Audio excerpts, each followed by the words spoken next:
What if the deepest wound you carry was not caused by a stranger, but by someone who once held your hand as a child, someone who shares your blood, your home, your history? That kind of betrayal hits differently. It cuts deeper, because it was not supposed to happen. From the moment we are born, we are told that family is forever. That blood is thicker than water. That siblings are our built-in best friends. But what happens when that bond turns into a battlefield? When the one who was meant to protect you is the one who poisons you silently? Sibling betrayal is one of the most silent forms of pain. You do not scream about it. You do not even talk about it. You bury it, rationalize it, excuse it because they are family.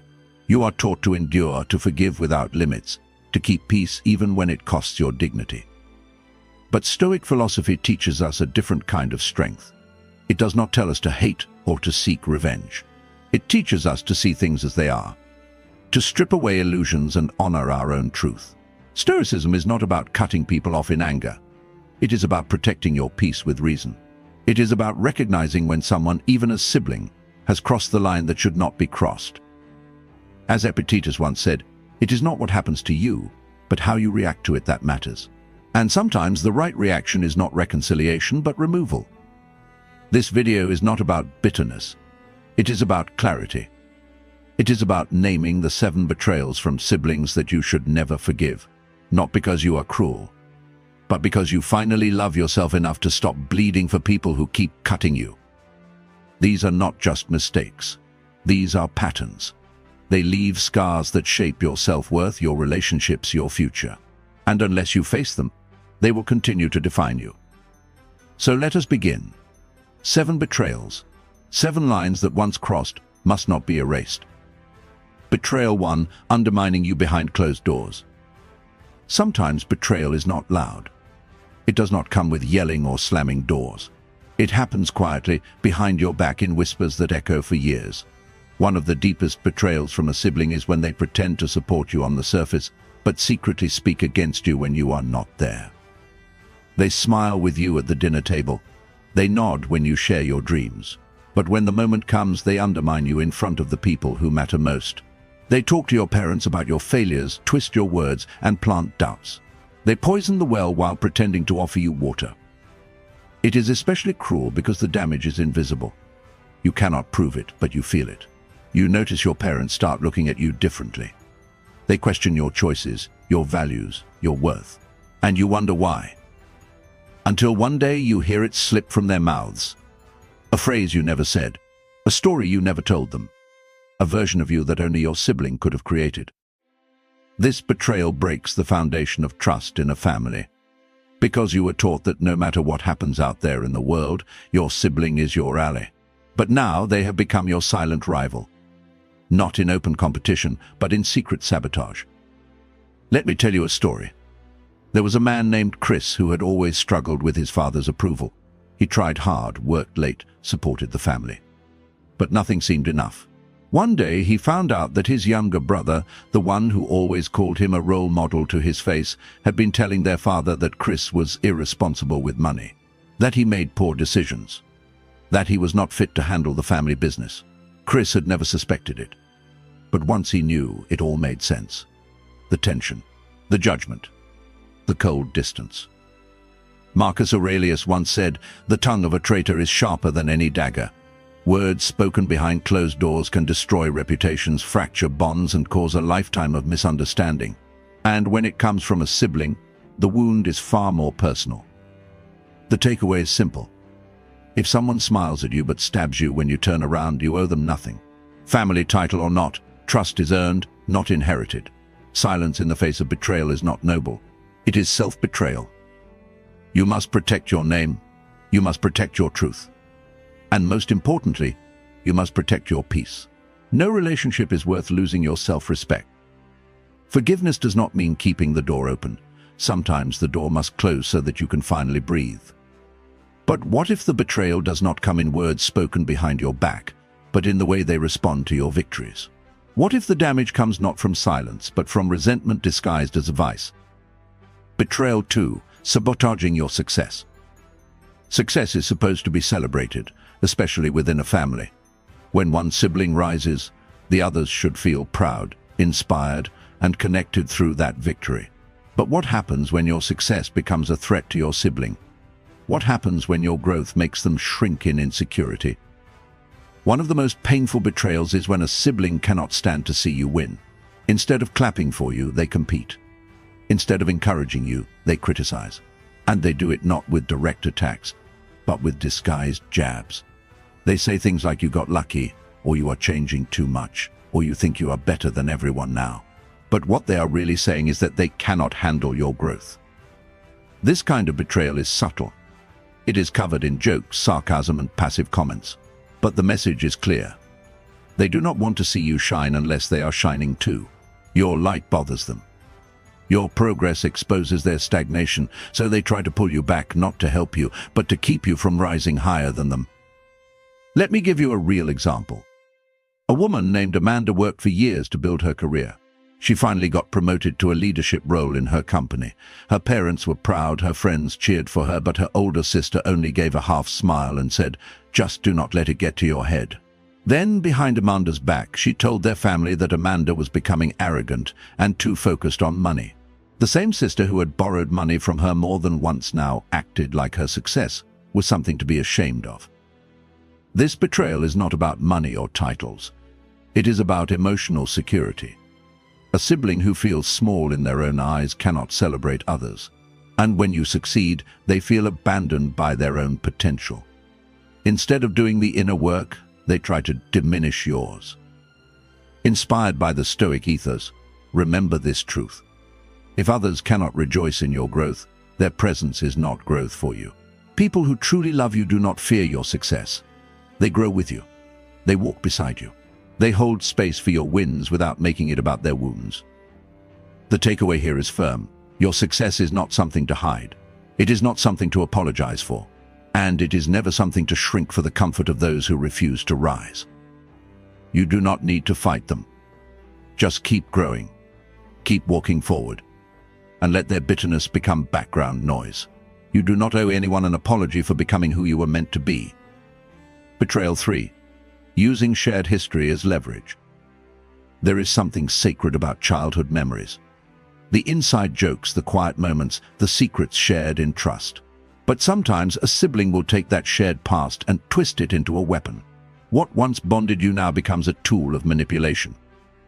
They remind you of your past mistakes, not to help you grow, but to keep you small.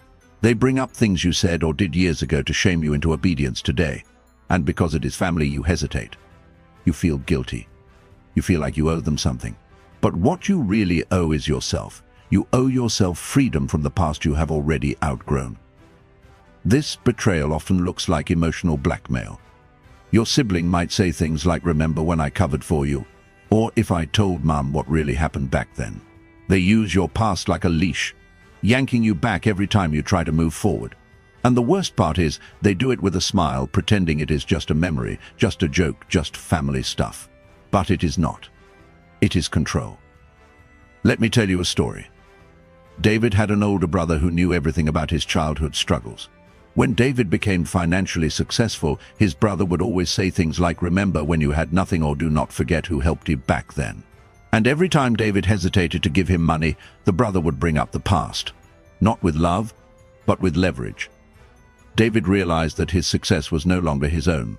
It was being held hostage by someone who refused to see him as the man he had become. Stoic philosophy reminds us of a powerful truth. No man is the same man he was yesterday. Do not chain someone to his past, and that includes yourself. You have the right to grow. You have the right to evolve. You have the right to move beyond the version of you that others still cling to. If someone constantly pulls you back into old guilt to control your present, they are not honoring your shared history. They are weaponizing it. The takeaway is this: you are not bound to who you used to be. And anyone who uses your past to manipulate your present does not deserve a seat at your future. Let them hold on to the old story. You are busy writing a new one that is not defined by guilt, but by growth. And when they cannot control you in private, they often try to humiliate you in public. Betrayal 4. Publicly humiliating you. There is a kind of betrayal that does not hide in shadows. It happens in front of others, under the disguise of humor or honesty. A sibling who publicly humiliates you is not just crossing a line. They are teaching others how to disrespect you too. They take something private, something painful, something you trusted them with, and turn it into entertainment. They share embarrassing stories at family gatherings. They mock your fears or failures in front of people you care about. They laugh while you shrink. And they expect you to laugh too, to prove you are not sensitive, to keep the peace. But there is nothing funny about being made into a joke, especially by someone who knows your scars, someone who promised, even silently, to protect them. This kind of humiliation often comes masked as love. They say things like, "I am just joking," or "You know I love you." But love does not seek applause at your expense. Love does not put you down to lift itself up. Let me tell you a story. Laura was dating someone she really cared about. At a family barbecue, her younger brother made a loud joke about how she used to cry over her ex for months and begged him to come back. Everyone laughed. Laura froze. She had trusted her brother with that memory during one of her lowest moments, and now it was being used as comedy. Later, when she confronted him, he rolled his eyes and said, "Lighten up, it was just a joke." But it was not just a joke. It was a betrayal. Epictetus once said, "The man who laughs at your wounds does not deserve a place in your life." Public humiliation is not harmless. It chips away at your confidence. It creates shame. It teaches others that your pain is something to mock. The takeaway is clear. Anyone who takes your vulnerability and uses it for laughs does not respect you. And if they do not respect you, you are not required to keep entertaining their presence. You can forgive and still walk away. You can love someone from a distance that protects your dignity. Family does not excuse cruelty, and shared blood does not justify public shame. You deserve relationships that honor your truth, not exploit it. You deserve to be safe, even at the dinner table. Betrayal 5. Emotional absence when you needed them most. Not all betrayals come from actions. Some come from silence. Some come from the empty space where support should have been. And few things hurt more than realizing that your sibling was not there when you needed them the most. You were in pain. You were struggling. You were facing something that shook your world. And while you were not asking for a miracle, you were hoping for a message. A call. A simple "How are you holding up?" But it never came. They disappeared. Not physically, but emotionally. They went quiet when your world was falling apart. This kind of betrayal is difficult to explain to others, because technically your sibling did nothing wrong. They did not attack you. They did not lie about you. They simply were not there. But that absence, that void, is louder than any insult. Let me tell you a story. Jason lost his job after working for 15 years at the same company. Around the same time, his relationship ended, and he fell into a deep depression. His sister, who lived just 20 minutes away, never reached out. Not a single word. When he eventually recovered and asked her why she stayed silent, she said, "I figured you needed space." But Jason did not need space. He needed someone who cared enough to show up.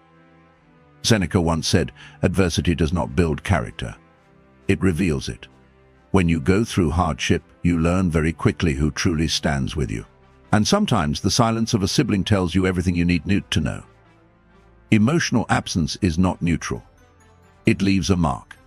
It teaches you that your pain is not important to those who should care most. And it makes the wound deeper, because you are not just facing your struggle alone.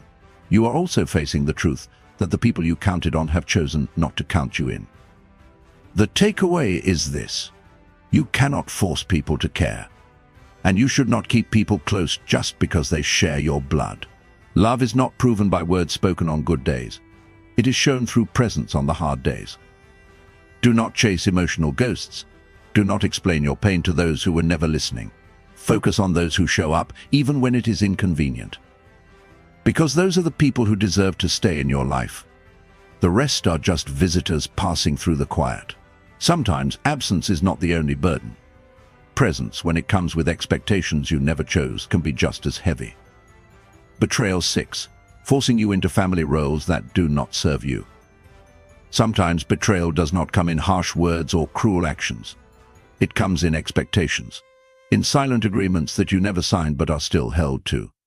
One of the deepest betrayals from a sibling is forcing you into a role within the family that drains you, traps you, and slowly makes you disappear. Maybe you are the caretaker, the fixer, the one who always says yes. Maybe you are the quiet one, the strong one, the one who sacrifices so everyone else can breathe. But have you ever asked yourself who decided that was your role? Did you choose it, or were you assigned it? Siblings often reinforce these roles. They expect you to always pick up the phone, to always give money, to always be the one who holds the family together. And when you try to step back, when you ask for space or say no, they call you selfish. They say you have changed. But what they really mean is that you are no longer making their life easier at the expense of your own. Let me tell you a story. Marcus was the eldest son in his family. His younger siblings expected him to help financially, emotionally, and even mediate conflicts between their parents. For years, he played that role. But when he hit burnout and said he needed to take care of his own mental health, his siblings accused him of abandoning the family. They said things like, "You have always been the strong one, and if you do not help, who will?" That was not love. That was entitlement. Stoic philosophy teaches us to live in accordance with reason, not obligation. You are not born to serve roles others assign to you. You are born to live as a free and rational being. And sometimes living freely means disappointing the expectations that were never yours to carry. The takeaway is this: family roles are not destiny. They are choices. And if a role causes you pain, exhaustion, or self-neglect, you have every right to walk away from it. That does not make you unloving. It makes you honest. You do not have to set yourself on fire to keep others warm. You do not have to be everything to everyone. It is not your duty to carry the emotional weight of a family that refuses to share the load. Step out of the role. Step into your truth. And let those who love you learn to meet you there. Betrayal 7. Competing for parental favor at your expense. There is a quiet war that happens in some families. It is not about love. It is about approval. When a sibling turns that desire for parental praise into a competition, they often do not just try to rise on their own. They push you down to get there. This betrayal can be hard to spot at first. It may look like simple achievement or confidence, but slowly patterns emerge. They twist stories to make themselves look better. They highlight your flaws in subtle ways during conversations with your parents. They bring up your past mistakes right before sharing their newest success. They position themselves as the responsible one, the loyal one, the one who deserves more attention. What makes this betrayal so painful is that it poisons the relationship between you and your parents too. You start to feel like you are being measured against someone who is manipulating the scale. You are not being seen for who you are. You are being compared to a version of your sibling that has been carefully crafted and rehearsed. Let me tell you a story. Jenna had always been close to her mother. But when her older sister started visiting more often, bringing gifts and helping around the house, things began to change. The sister would say things like, "I just worry about Jenna sometimes," or "I wish she were more stable like when she was younger." These comments seemed innocent, but they slowly shifted her mother's perception. Jenna found herself constantly explaining and defending her life. Eventually, she realized she was not being seen clearly anymore. She was being seen through the lens her sister had created. Stoic wisdom reminds us that the wise man seeks truth, not approval. When someone is willing to distort truth just to win favor, they are no longer acting in love. They are acting in fear. Fear of being unseen. Fear of not being the favorite. And in that fear, they are willing to sacrifice the bond you share. The takeaway is simple. You should not have to compete for the love of your parents. And if a sibling uses you as a stepping stone to elevate themselves, they have already chosen pride over connection. You cannot control how others present you, but you can control whether you keep allowing it. Walk in truth. Speak clearly. And let your actions define you, not their performance. You do not need to be the favorite. You need to be free. Conclusion. These 7 betrayals are not loud. They are not always violent. But they leave deep marks. Because when the hurt comes from a sibling, it is not just pain. It is confusion. It is heartbreak mixed with history. It is silence that echoes for years, undermining you behind closed doors, sabotaging your success. using your shared past as a tool to control you, publicly humiliating you, disappearing emotionally when you needed them most, forcing you into roles that slowly kill your spirit, competing for love by turning others against you. These are not simple mistakes. They are betrayals in disguise. Some people will tell you to forgive and forget, but forgiveness without boundaries is just permission. You are not cruel for protecting your peace. You are not bitter for walking away. You are not heartless for finally choosing yourself. Stoic philosophy does not tell us to hate our siblings. It tells us to see clearly, to remove emotion from the decision and examine the truth. If someone repeatedly harms you, that is not love. That is not loyalty. And it is not something you are obligated to accept just because you share the same blood. Marcus Aurelius wrote, "The soul becomes dyed with the color of its thoughts. What you allow into your life shapes your spirit. If you continue to tolerate betrayal, it will shape you into someone full of resentment. But if you choose clarity, boundaries, and truth, you shape yourself into someone free. You did not choose the family you were born into, but you do choose who gets to stay in your life. You choose whose voices matter. You choose what kind of peace you want to build. So let this be the moment you draw the line. Let this be the moment you stop making excuses for pain that wears a familiar face. Now I want to hear from you. Have you experienced any of these betrayals from a sibling? How did you handle it? What did you learn? Share your story in the comments. Someone out there needs to hear it. Like this video if it spoke to something inside you. And subscribe for more Stoic wisdom to help you protect your peace and rebuild your strength. You deserve calm. You deserve clarity. You deserve connection that does not come at the cost of your dignity. Let that be your standard from this moment forward. Because peace is not something you beg for. It is something you build. And sometimes that starts by saying enough.